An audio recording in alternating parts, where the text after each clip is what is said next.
Shalom, salam satu Injil, kiranya kasih karunia dan damai sejahtera dari Allah menyertai kita semua.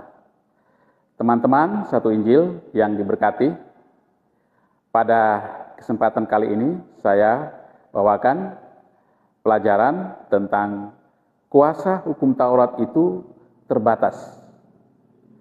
Mari kita perhatikan Kitab Galatia pasal 3 ayat 24. Firman Tuhan berbunyi demikian.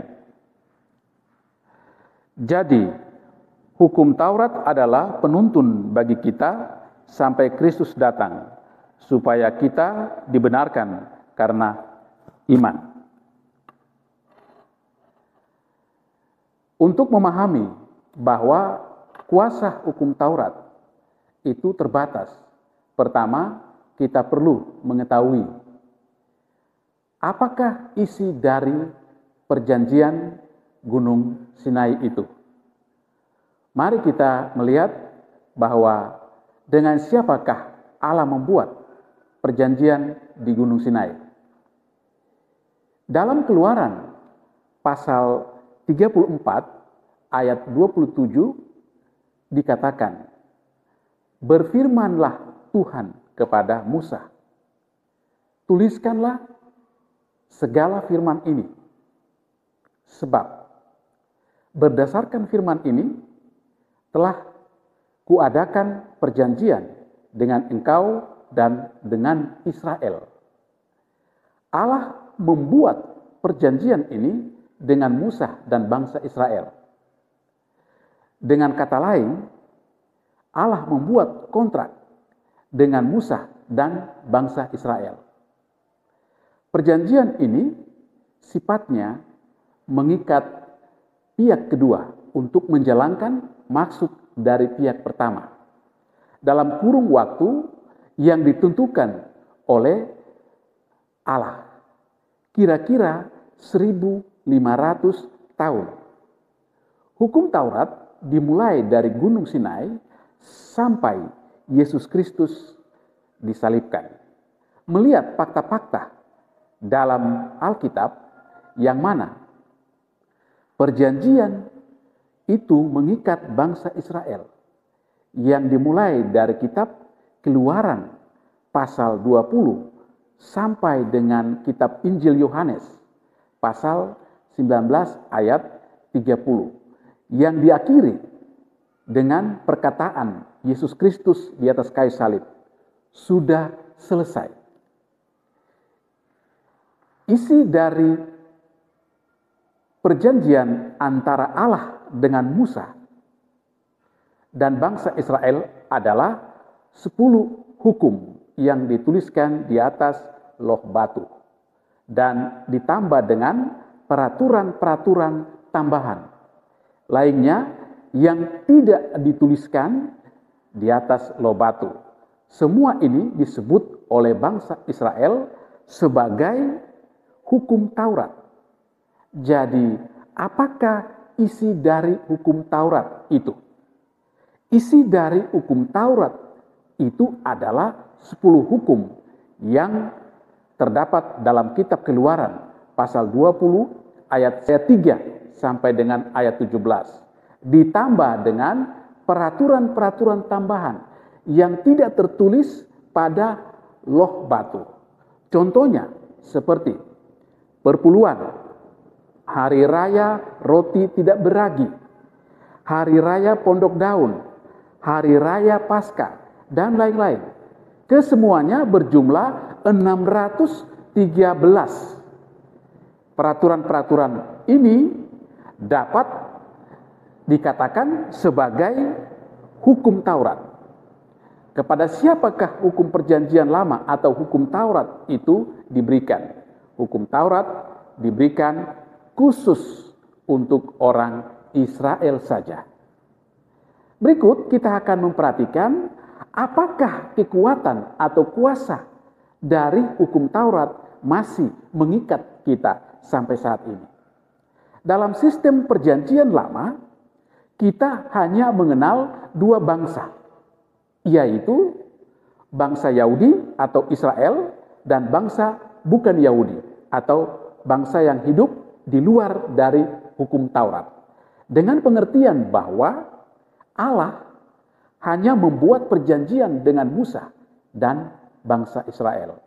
Orang bukan Yahudi tidak termasuk dalam perjanjian itu. Yang saya maksudkan di sini adalah orang bukan Yahudi secara jasmani, termasuk saya dan saudara. Kita semua bukan orang Yahudi secara jasmani, karena kita adalah orang Indonesia, bukan orang Israel. Jadi, kita tidak termasuk dalam perjanjian itu. Kita tidak hidup di bawah hukum Taurat dan jauh dari perjanjian yang diberikan di Gunung Sinai itu.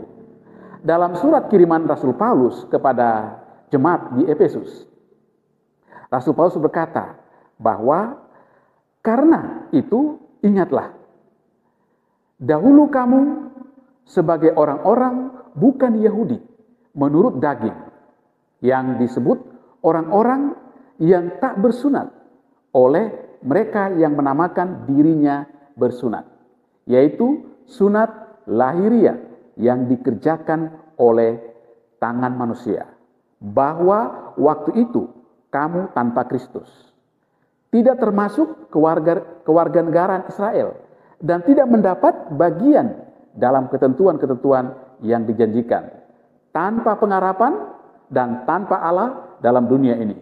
Efesus pasal 2 ayat 11 dan ayat 12.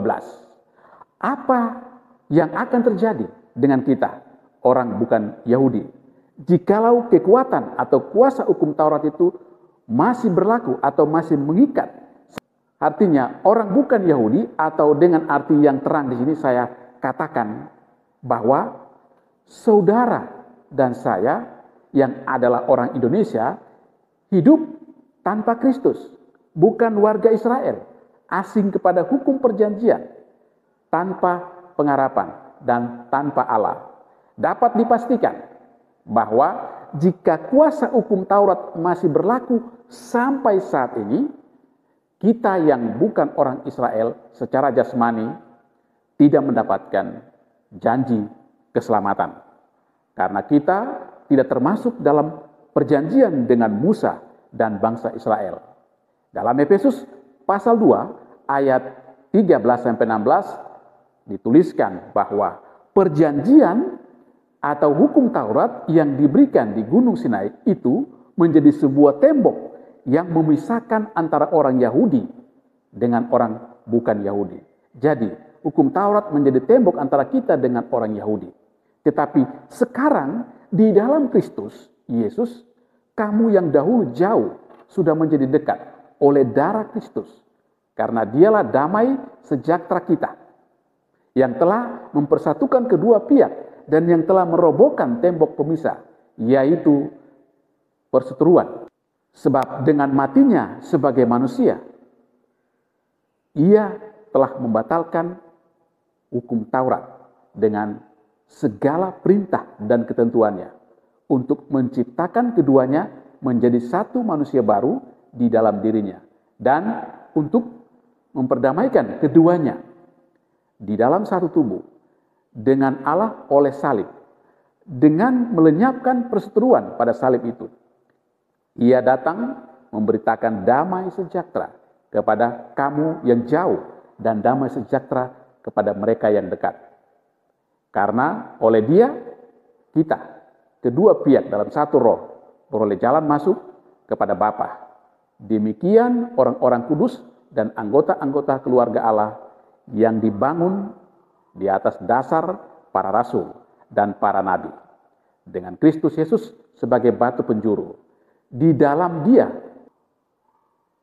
tumbuh seluruh bangunan, rapi tersusun menjadi bait Allah yang kudus. Di dalam Tuhan, di dalam Dia kamu juga turut dibangunkan menjadi tempat kediaman Allah di dalam roh. Pada saat Yesus Kristus mati di kayu salib, secara otomatis Ia telah membatalkan seluruh isi dari hukum Taurat yang berjumlah 613 perintah dan ketentuan. Maka kuasa hukum Taurat tidak berlaku bagi orang yang hidup di bawah hukum Kristus. Rasul Paulus menulis bahwa hukum Taurat itu bagaikan tembok pemisah yang menjadi perseteruan antara orang Yahudi dengan orang bukan Yahudi.